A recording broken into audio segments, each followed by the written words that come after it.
আজ রাত ১০টা থেমে যাবে পুরো ফুটবল বিশ্ব। একদিকে বিশ্ব চ্যাম্পিয়ন আর্জেন্টিনা, অন্যদিকে আফ্রিকার স্বপ্নের দল মিশর। কিন্তু কোটি কোটি দর্শকের চোখ থাকবে মাত্র দুজনের দিকে, লিওনেল মেসি বনাম মোহাম্মদ সালাহ।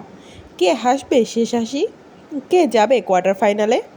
এটি বিশ্বকাপের নকআউট ম্যাচ, এখানে হার মানেই বিদায়। তাই দুই দলই সর্বশক্তি দিয়ে মাঠে নামবে। আর্জেন্টিনা কেপ ভার্দেকে হারিয়ে এসেছে, আর মিশর নাটকীয়ভাবে অস্ট্রেলিয়াকে ট্রাইব্রেকারে হারিয়ে ইতিহাস গড়েছে। মেসির লক্ষ্য আরেকটি বিশ্বকাপ জয়ের পথে এগিয়ে যাওয়া। তিনি আক্রমণের প্রাণভোমরা। বড় ম্যাচে এখনও সবচেয়ে বড় ভরসা। কোচও তার অভিজ্ঞতার উপর আস্থা রেখেছেন।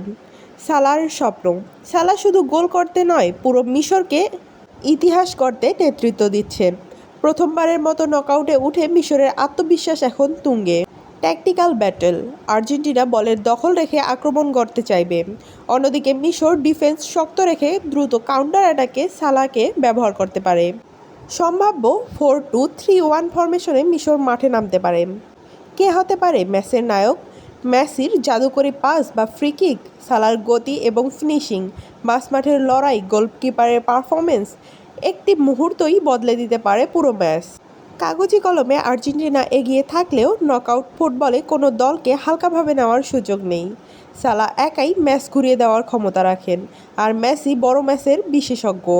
তাই এটি হতে পারে বিশ্বকাপের অন্যতম সেরা লড়াই।